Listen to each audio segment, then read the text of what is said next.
Mission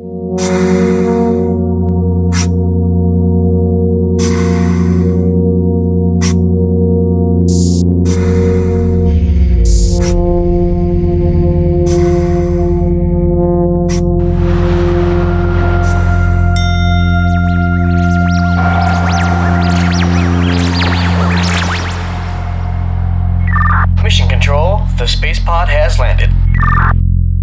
Short Riders 2016, this one's for you. Alright, Short Riders 2016. So, if you guys have seen my other Short Rider videos, I pretty much covered everything. I'm going to hit the major points here. If you're a short rider, don't be too put off by the bike being tall, but I'm going to give you some pointers here. Sport bikes vary wildly, and you'd be surprised how much they differ. If you sit on one bike like the R6, that is not indicative of how the GSX-R is going to feel. And the R6 is just about the tallest Supersport you could possibly buy today. And it hasn't been updated since the Cretaceous, or so it seems. The R6 is not a bad bike, it's a good bike. It's just, you know, any bike you buy today is going to be a good bike, let's face it. But some bikes have been updated more often and aren't as unfriendly to short riders. So the best Supersport right now for short riders is the GSX-R 600 or 750. Keep in mind, you may not want a GSX-R, but that's just one of the lowest Supersports you can buy today from the big four Japanese. I've ridden a lot of bikes now, and I have even more of a good idea of what the lowest bikes are. I've owned two GSX-Rs, a 2007 and a 2009, and I'm testing a 2016 very soon. And my friend who bought one of those is about my size, so those bikes are still very low. The R1, on the other hand, used to be low, 2005. It was low and narrow, and I could foot it, and I actually own one. But a 2016 R1 is tall as fuck. So keep in mind that bike heights do change as manufacturers make adjustments, usually based on racing and trickle-down tech. So GSX-R for short Supersport, low and narrow is what I'm trying to say. Now, if a bike is still too tall for you after you get your bike, whether it's the Gixxer, the R6, or the Triumph Daytona 675R, which is tall, but I love it. That is my favorite Supersport right now, by the way. It's narrow, so it kind of offsets the height a little bit. Now, if the bike's still tall, you can do a couple things. One, you can get some boots that help you with inseam. I wear the Frey-Daytona boot, handmade in Germany, which is designed specifically for short riders because it gives you internal inseam. And it's a great boot, and you can get it from Revzilla. It's a little pricey, but it's worth it. It's also an excellent boot. It's not covered too much in zany graphics or branding. It will have the Frey-Daytona branding. And it's a comfortable boot. It'll last you a decade easily. I'm on my second pair, first pair still going. I got them in 2002, so yeah, still kicking. And I've crashed in them several times, and they've always protected my feet amazingly well. And they're all day comfortable, even for walking. So the other thing you can do, if the bike is still tall for you, is shave the seat. Now, I don't recommend you break out the Thanksgiving turkey cutter and shave your seat yourself, although you can do it. What I recommend is you go to a professional upholsterer and tell him or her your problem and have him or her professionally shave and reupholster your seat. This way you get clean lines, you get a clean look.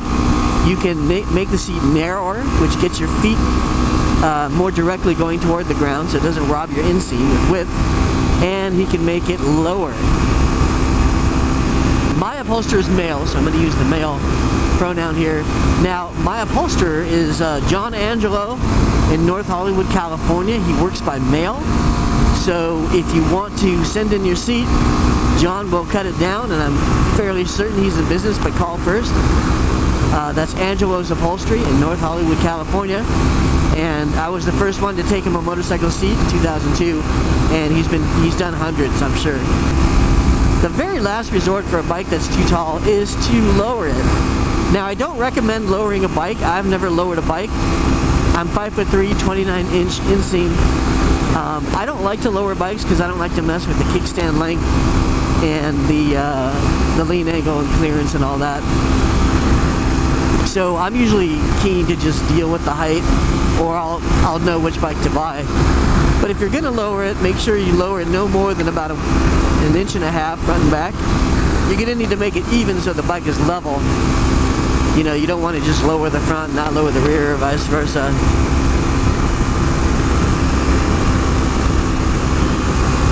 So what you'll usually do is lower the rear and then raise the fork tubes in the front so that your front end is level, and then you'll probably need an adjustable kickstand, or you can cut and weld the kickstand. The better option for resale is just to replace the kickstand with something that you can adjust. Keep in mind, you can also lower it less than an inch and a half. You can just get the adjustable kits and sneak up on it. So lower it just enough where you're comfortable, but no more than that. And if you can learn to live with a taller bike that you like, it won't be so shocking when you ride other bikes, because, you know, other bikes that you may get to ride are not going to be forgiving if the rider is tall. You know, and sometimes they're even taller than stock because the rider's done a bunch of changes. Like KTM Gene, his 390 is so freaking tall, I can barely get the kickstand up, and that's just a tiny little 390. But, you know, Gene's taller than me, and has done plenty of mods that have raised the seat height of that bike. So bear that in mind. Short riders for gear, if you're really short and you tried on a couple suits and they're just ridiculously long for you or big, and there's always a problem. There's, you know, the shoulders are too wide, the arms are too long, the legs are too long, everything's too long, whatever.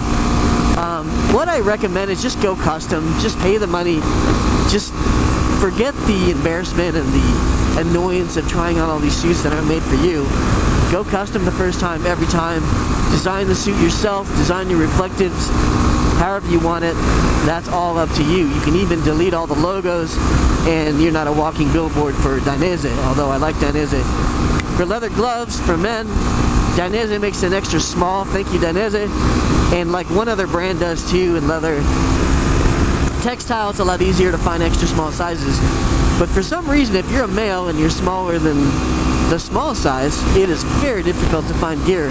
I don't know why that is, because if they just make them to order, or, you know, make a few, then they can appeal to a wider market. Basically, there's lots of guys my size out there, including some MotoGP racers. Danny Pedrosa is actually shorter and smaller than I am, and much lighter too. So what else? So full suit custom, leather gloves, Dainese is good. Helmets, basically not a total non-issue, because head sizes are not really that related to height if you're a guy. Guys have bigger heads than women usually.